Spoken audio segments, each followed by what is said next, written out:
బాలీవుడ్ నటుడు కార్తీక్ ఆర్యన్, నటి శ్రీలీల డేటింగ్లో ఉన్నారంటూ కొన్ని రోజుల నుంచి బీటౌన్లో ప్రచారం జరుగుతోంది. కార్తీక్ ఫ్యామిలీ పార్టీలో శ్రీలీల పాల్గొనడంతో ఈ వార్తలు తెరపైకొచ్చాయి.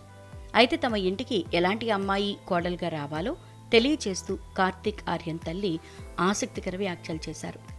ఐఫా వేడుకల్లో పాల్గొన్న ఆమెను నిర్మాత కరణ్ జోహార్ కాబోయే కోడలు గురించి ప్రశ్నించారు.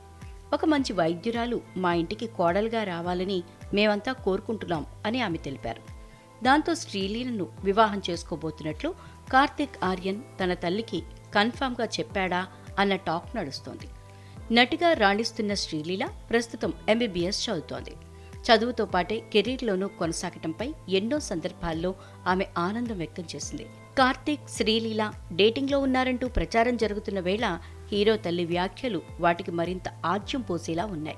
శ్రీలీలను ఉద్దేశించే ఆమె ఈ వ్యాఖ్యలు చేశారని కొందరు భావిస్తున్నారు. దక్షిణాదిలో హీరోయిన్గా గుర్తింపు తెచ్చుకున్న శ్రీలీల బాలీవుడ్లో తన సత్తా చాటేందుకు రెడీ అయింది. అనురాగ్ బసు దర్శకత్వంలో ఆమె ఓ సినిమా చేస్తోంది. ఆ సినిమాలో కార్తీక్ ఆర్యన్ హీరోగా నటిస్తున్నాడు. ఈ సినిమా చిత్రీకరణ సమయంలోనే కార్తీక్, శ్రీలీల మధ్య పరిచయం ఏర్పడిందని, దాంతో వీరిద్దరూ డేటింగ్లో ఉన్నారంటూ కొంతమంది అంటున్నారు. మరికొంతమంది మాత్రం వాళ్లది కేవలం స్నేహం మాత్రమేనని, ఆ స్నేహంతోనే ఆమెను ఆయన ఇంటికి ఆహ్వానించారని మాట్లాడుకుంటున్నారు. ఆన్లైన్లో వైరల్గా మారిన ఈ డేటింగ్ కథనాలపై నటీనటులు ఎక్కడా స్పందించలేదు.